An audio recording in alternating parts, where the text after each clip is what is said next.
여러분, 축구는 이제 단순한 스포츠가 아닙니다. 하나의 거대한 기업이자 국가 경제와 맞먹는 산업이 됐죠. 그런데 놀라운 사실이 있습니다. 챔피언스 리그 우승팀이 꼭 돈을 가장 많이 버는 것은 아닙니다. 2025년 세계 축구 클럽들이 벌어들인 돈은 무려 20조 원이 넘는데요. 그중 왕좌에 오른 팀은 누구일까요? 지금부터 세계에서 가장 돈을 많이 버는 축구구단 탑 10을 살펴보겠습니다. 10위, 첼시. 매출 5억 8,410만 유로, 약 9,300억 원. 런던의 부촌을 연고로 한 첼시는 한때 러시아 억만장자 로만 아브라모비치의 구단이었습니다. 2022년 새로운 미국 자본이 들어오면서 무려 수조 원을 선수 영입에 쏟아부었죠. 문제는 성적입니다. 엄청난 투자에도 기대만큼의 결과가 나오지 않았습니다. 하지만 평균 연령이 가장 어린 B클럽 중 하나라는 점은 희망입니다. 젊은 선수들이 성장한다면 첼시는 다시 유럽 정상에 설 가능성이 큽니다. 한마디로 지금은 적자, 미래는 대박을 꿈꾸는 스타트업 같은 구단.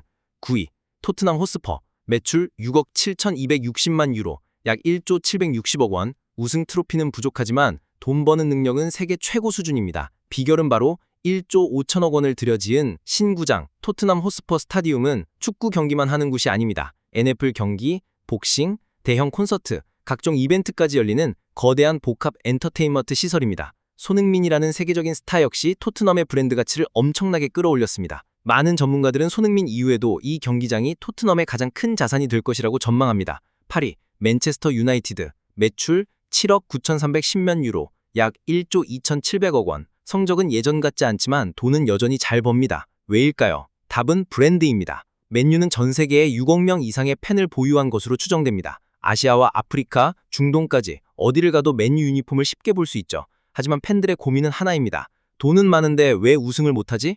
최근 새로운 구단 운영체제가 들어서면서 대대적인 개혁이 시작됐습니다. 만약 스포츠 부문 운영이 안정된다면 맨유는 다시 세계 최강으로 돌아올 수도 있습니다. 7위, 아스날. 매출 8억 2,170만 유로, 약 1조 3,100억 원. 몇 년 전만 해도 아스날은 몰락한 명문이라는 평가를 받았습니다. 하지만 젊은 선수 육성과 장기 프로젝트가 성공하면서 완벽하게 부활했습니다. 특히 사카와 웨데고르를 중심으로 한 젊은 팀은 앞으로 5년 이상 경쟁력을 유지할 것으로 평가됩니다. 아스날은 지금 유럽에서 가장 건강한 성장 모드를 보여주는 구단 중 하나입니다.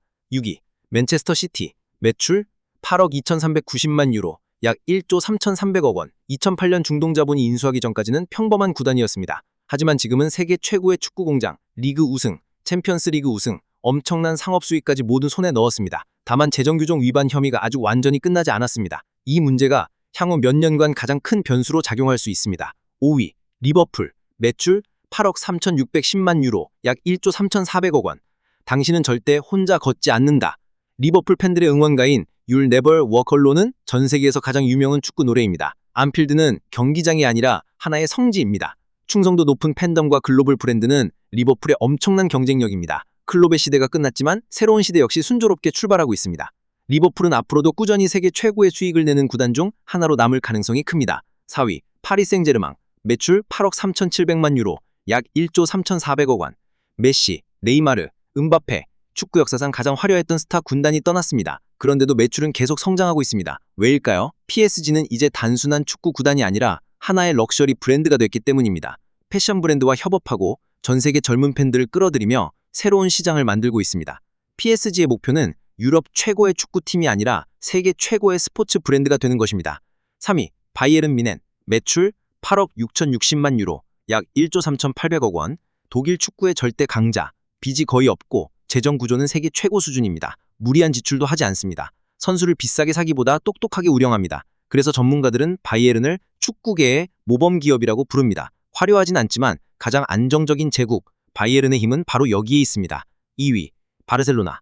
매출 9억 7,480만 유로, 약 1조 5,600억 원. 몇 년 전만 해도 파산설이 돌았습니다. 메시를 떠나보낼 정도로 재정 상황이 심각했죠.